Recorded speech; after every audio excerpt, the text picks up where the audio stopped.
White Day is a horror game about a school filled to the brim with ghosts, but you'll spend 90% of the time avoiding a man with a baseball bat. I tell you what, there's been so few ghosts. Ah! Oh god, what?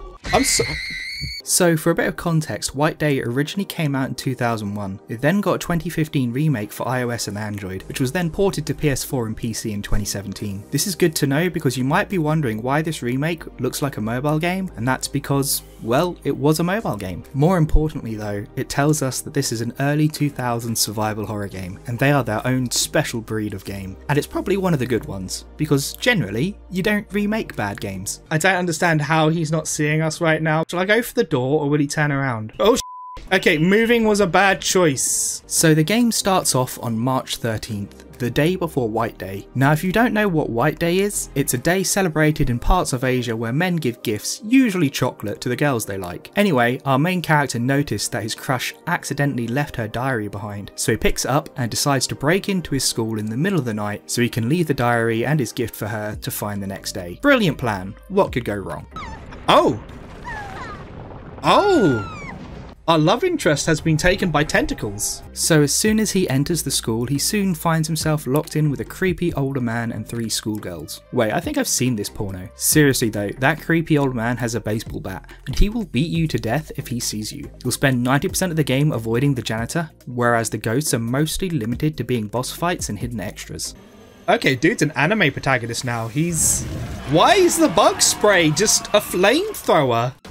What? Now, while I was initially disappointed that in my spooky ghost game I wouldn't be avoiding that many ghosts, the janitor proved to be scary enough on his own. He's an ever-present threat who stalks the corridors of the school. He's got razor-sharp hearing and will investigate anything weird like rooms with open doors and the lights on. Thankfully, there is only one of him to patrol the whole building, so there's times when you might not see him for a while, and other times where he'll basically be camping your objective. Oh, ghost! I think this might be worse than the janitor. What's it going to do? Where's it going to come? Oh, is it not going to jump scare me? The janitors stopped chasing me. The ghost actually saved me from the janitor. Thank you, ghost. That said, you will be moving around the whole building a lot as you try to solve the school's puzzles, so you won't be without him for long. Personally, I like this approach. Other horror games cheat and have the enemy always patrolling wherever you are to up the tension. I really find that approach cheap, and it just takes away from the immersion as I'm reminded I'm playing a video game. It's not a huge waste of time, you know?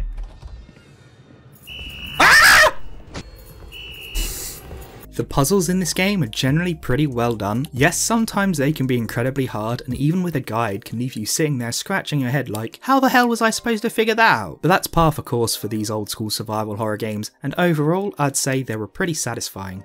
So I'm a bit worried about this game, guys, because the tagline for it is it's classic survival horror. It has mind-bending puzzles, and god, I hate mind-bending puzzles. I can barely handle like simple puzzles. I don't want my mind bent. There is, however, one puzzle which kinda ruins the experience. The chalkboard puzzle couldn't be translated from the original Korean version, so the hint on how to solve it requires basic knowledge of Chinese characters. It can be solved with some really strong logical reasoning, but I'd wager most people will need to look up a guide for it. What is it, a 4-digit code? I have no idea how to read this. Is there math involved in this? I'm actually a bit lost. I do not know how to read this at all. I need an adult. Now, being an old school survival horror does of course mean limited resources. You'll find a few healing items scattered around the map, although mostly you'll find coins which can be used to buy what you need from the various vending machines dotted around. We've got so many coins, we can buy 11 healing items out the vending machine. We can buy 11 soy milks. We can be the true soy boy. You'll also need to find felt tip pens which are used to save the game. Oh yeah, this is one of those games with a limited amount saves. I wouldn't worry too much about them though. The game took me 9 hours to complete, and with me being a streamer saving at the end of my 4-hour play sessions, I finished with a pretty large stockpile of felt tips. I also managed to ration my healing items pretty well by using the bullet spawn method of just dying and losing all your progress. Oh no! Oh god damn it, no, no, no. I pressed the wrong button! I pressed shift tab instead of tab, I died! How much progress did we just lose? The story in this game revolves around the 3 girls you're locked in with. I don't really remember any of them standing out much, apart from the fact all of them were weirdly flirtatious. I guess we've got that protagonist pulling power. Every cutscene you have with these girls gives you several dialogue options, which will guide the story to one of its 10 endings. Yep, 10 different endings. While I didn't care much for any of the characters, I'd hazard a guess and say that they'd be pretty well fleshed out after 10 different runs. Okay, what's with her run? She's proper like Baywatching it.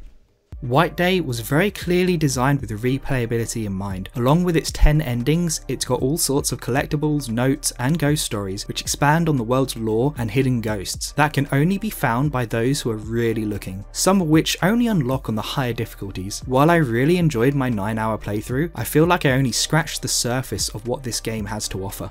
Oh my god. Ugh.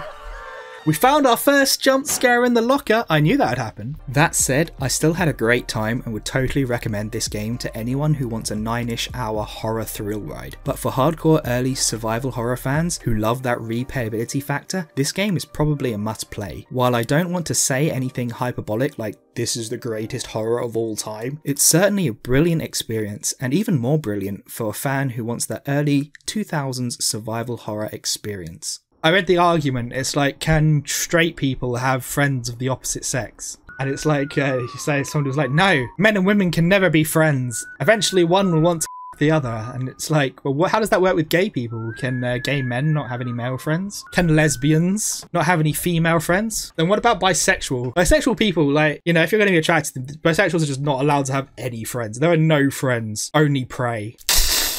Hey guys, thanks for watching. New video will be out soon. I'm kind of pumping these out as fast as I can. So don't forget to hit subscribe so you can catch my next video. In the meantime, you can catch me live on Twitch if you want. I'll put the link down in the description. Maybe I'll see you there. If not, hopefully, I'll see you soon.